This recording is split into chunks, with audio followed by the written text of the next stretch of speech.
I'm the author of Mothers and Other Perishables, which is a novel told in alternating voices. And there are two narrators. One is a dead woman, and the other one is her daughter, nicknamed the Wailer. These are two alternating narratives that converge at various points in the novel. It's also about how the past impinges upon the present and how the present is influenced by the past. Is there anything else you want to say? Okay, just one thing, that is, how many days it took to complete this novel? I started writing it during lockdown. That's really when I focused on the novel. It took me about 2.5 years.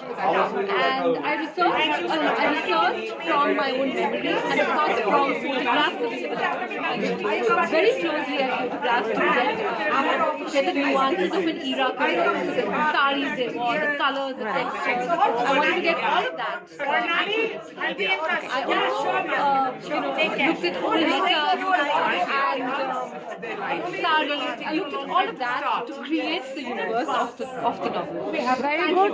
Well done, and congratulations, Radhika. Which connects beautifully with what happened in Calcutta in 2021. My novel is about Delhi. That essay is really about how Calcutta came out to protest when the bill was passed in Parliament. I wanted to read a little bit from book 2 because it also marks the passage of time, and that's again something that Salman Rushdie does in his novels. He talks about how seasons change and how with change in season there's a change in the character of people. So I just wanted to read a little bit from here, and it says, "Everything alters. The sun shifts its position in the sky. Spring dies of anaphylactic shock. Summer arrives and with it the heat. Milk spoils, fruit rots, blood turns noxious, love curdles. Flowers ooze pus, infecting pollinators. The heat spawns ruin."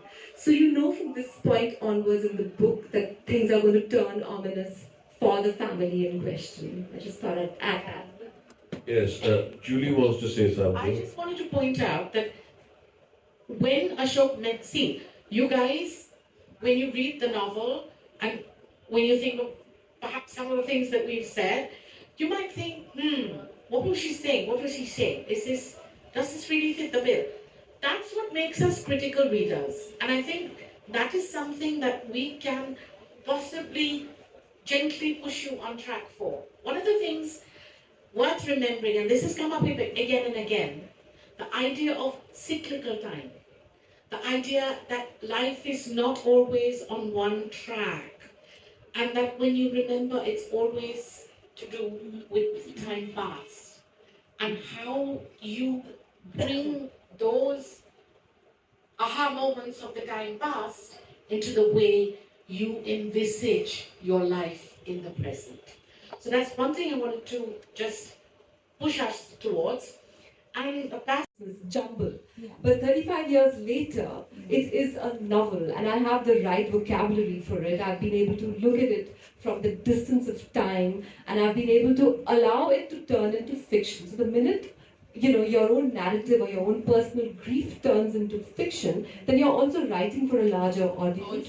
And your grief resonates with, like it's resonating with you. So my story is actually also your story in an entirely different context. How did you cope with it at that point when your mother passed? What did you seek comfort in?